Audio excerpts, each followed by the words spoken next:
Oh, oh, oh, I must have fallen asleep. Oh! Why, hello there. I forgot that you were coming this morning. Please come in. It's all right. Have a seat. Let's get started, shall we? Welcome to my study. As you can see, there is a place for everything and everything in its place. Some have called me one of the founding fathers, others the first American, still others a great inventor, and still others call me a jack of all trades but a master of none. And I suppose that's probably a little bit true. I love to study, I love to learn. In fact, I helped establish the first library in America. I value education very much. That's why I have so many books in my study. I love to open up and read about the world, read about the new inventions that are coming, the scientific discoveries, the mathematical concepts behind them. That is what truly gets me excited. I also love to debate the philosophies of government and politics. I believe that the intellect is the future of our country. What we can determine and discover with our minds, we can make happen. Let me tell you a little bit about myself. You see, I was born in Boston, Massachusetts, to a very poor family. There were 16 siblings that I had. 16! Yes, it was very difficult. But my family and I, we made the most of it. And my brother was very successful. He was a newspaper editor, and so when I became old enough, I apprenticed under him to learn the newspaper printing business. For a while it was fine, but unfortunately he took advantage of me and he tricked me into a second apprenticeship. That's when I fled town for Philadelphia and I never returned. God helps those who help themselves. Yes, it is very important. God gives us the intellect and he gives us the talents, but it is up to us to make the discoveries. That's what I believe. So we need to make our own way in the world. After all, as you can see from my writing, a penny saved is a penny earned, and so I saved my money those early years until I built that established business. In Philadelphia, I made a new life for myself. I boarded at a local boarding house, and there I met my future wife. Deborah was a vision to behold. We fell madly in love, and I asked her mother for her hand in marriage, but she turned me down. She said that I wouldn't make anything of myself. Funny, since just a few years later, at the age of 23, I had established my own newspaper business in Philadelphia. Little did she know what I would make of myself. We continued our relationship, but I was asked eventually to move overseas, and when that happened, we were separated for a time, and her mother had her marry another man. Unfortunately, that relationship turned out terribly, and he left her, taking her dowry with him. And that was fortunate, in a sense, for me, because I came back, and we were married. We have 3 children, one an illegitimate child from another union that I had. His name is William, and he's the oldest. Deborah took him in and loved him as her own. And then Francis, so sad. It brings a tear to my eye to this day that we lost Francis of smallpox at 4 years old. And then dear Sally. Why, I see that Sally is taking care of me as always. She's brought me tea this morning so that I have something to drink. I'm sure she'll grab you a spot too if you like. Delectable. Well, enough of my family matters. Let's talk more about what you've come to hear, about my career.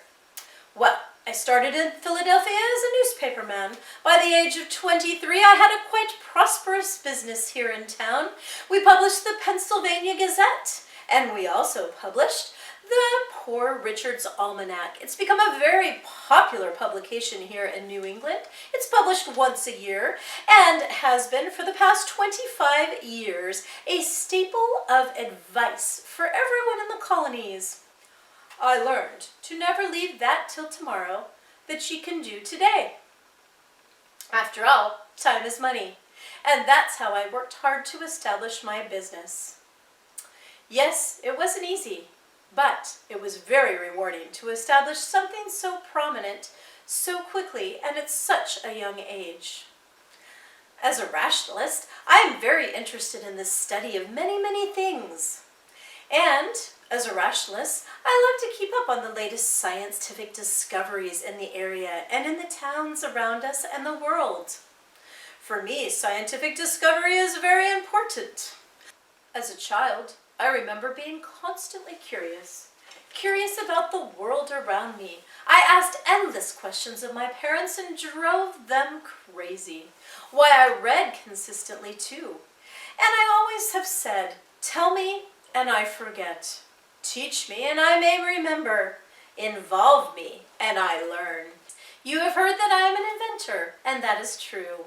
Ah, yes, Harvard and Yale were very, very kind in giving me those degrees. However, most of it was for my work in electricity. But at the age of 40, I attended a lecture on static electricity, and it so intrigued me that it encouraged me to do my own studies on the topic of electricity. Now, you may have heard about that famous incident with a kite. Yes, here's my kite. My hope was to prove that during a storm, when the lightning came down, that the kite would catch it, it would go down to the rod, and we would prove that lightning truly is electricity. That's what I did, and from this very experiment, developed the lightning rod. Some of my other inventions, well, one of them is the Franklin stove on which this very tea was brewed. It has a metal interior so as to heat faster and more efficiently. I've also spent my time studying population growth, studying the currents off the Atlantic, helping different ship captains navigate the seas better. I've dabbled in all kinds of different things, and one of the things I enjoy most is my music. And so as you can see, I have a regular harmonica here, but I developed the glass harmonica, which was used by Mozart and many others who loved to use it for its clear and distinct sounds. Ooh, that didn't come out very loud. Let's try that again. There we go. I love music, in fact, and I play the violin. Would you like to hear something? Oh, wonderful. Here we go.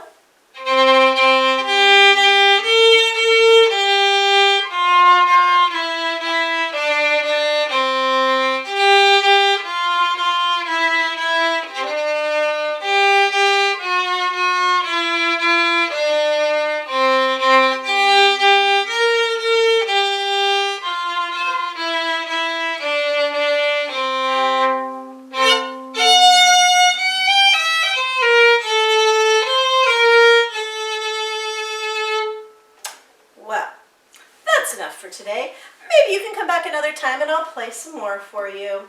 And so I've worked very hard throughout my life to do things for the common good, to invent and share my inventions for free, because I believe that others who invent share their inventions with me, and I share my inventions with them. It's like the exchange of ideas. It flows freely with no need for exchange of money. After all, when it comes to education, I think that is the most important thing in our nation. And so I've helped establish here a college in Philadelphia. This is the time of the Enlightenment. Scientific discoveries happening all over the place, here and in Europe. Political decisions being made about the future of our country. And with my influence and my writing, I gained quite a reputation and was asked to serve overseas as an ambassador to England, no less. My dear friend Patrick Henry spoke out against the Stamp Act, and he convinced me and others around us that the Stamp Act was unfair. We were being taxed unfairly by England, and so I agreed to go and to try to broker some kind of deal with the British. Unfortunately, after many years there, I didn't get very far.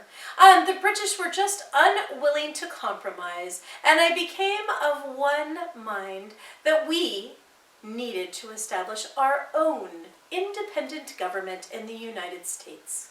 So I returned to America just as the Revolutionary War was breaking out, right after Patrick Henry gave his famous speech, "Give me liberty or give me death." Such an inspiring call to stand up and create our own democracy, our own government here in the colonies. And so I was one of the early drafters and original signers of the Declaration of Independence. It sits here on my wall as a reminder of the values that I hold and the philosophies from a political standpoint that I hold dear to my heart. After the document was signed, I got asked to be an ambassador to France, to work with the French to see if they would join us in our American Revolutionary War and help support our side. Years later, I was asked to be a delegate to the Virginia Constitutional Convention. And that is where, after the war, we drafted the Constitution. Why, here's a picture of me sitting very comfortably amongst my colleagues, enjoying a speech from General Washington. What an incredible group of men. We didn't always agree, of course, but that's okay. That's the nature of the debate and what we as rationalists love to do. Yes.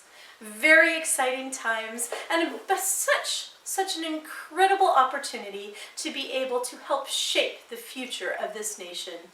An incredible responsibility and honor that I am very, very proud of. I hear the Liberty Bell ringing. I suppose it is time.